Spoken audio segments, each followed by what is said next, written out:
qui nous conduit droit à New York, où on parle d'ouverture du débat général des assises de la 79e Assemblée générale des Nations unies autour du thème « Agir ensemble pour la paix, le développement durable et la dignité humaine des générations présentes et futures ».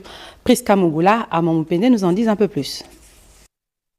Le débat général, c'est l'élément essentiel de la 79e Assemblée générale des Nations unies. C'est un appel à tous les dirigeants du monde accueillis au siège de l'institution par le secrétaire général de l'Organisation internationale, Antonio Guterres, de discuter des questions de notre époque, de mettre en avant les priorités de chacune de leurs nations respectives.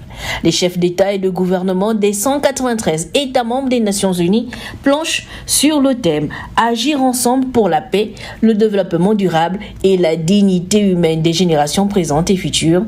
C'est surtout l'occasion de dresser un bilan des objectifs de développement durable qui sont en deçà des attentes escomptées, moins de 18% réalisés. Excellences, Mesdames et Messieurs, l'augmentation des inégalités est un deuxième facteur d'insoutenabilité et une tâche sur notre conscience collective. L'inégalité n'est pas une question technique ou bureaucratique. Au fond, l'inégalité est une question de pouvoir aux racines historiques.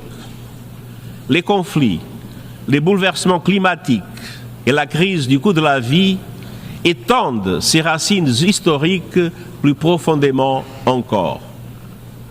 Dans le même temps, le monde peine encore à se relever de la flambée des inégalités engendrées par la pandémie.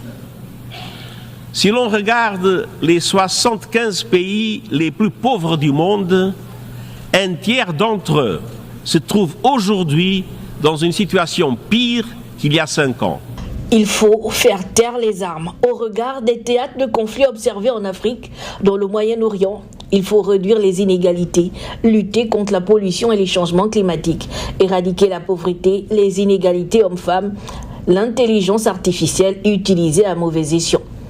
Les Nations Unies sont une instance universelle de dialogue et de consensus, occasion pour le président américain Joe Biden de prendre la parole pour l'ultime fois sur cette tribune avant la fin de son mandat pour magnifier l'esprit de dialogue, de compromis dans lequel le monde s'engage. Ce débat général qui a jeté ses bases ce 24 septembre et qui se poursuit jusqu'au 28 du mois en cours verra le plaidoyer du président de la République gabonaise, le général Brice Clotaire Oligui Nguema, qui offrira des pistes de solutions pour un monde qui a pour fondement plus de justice sociale.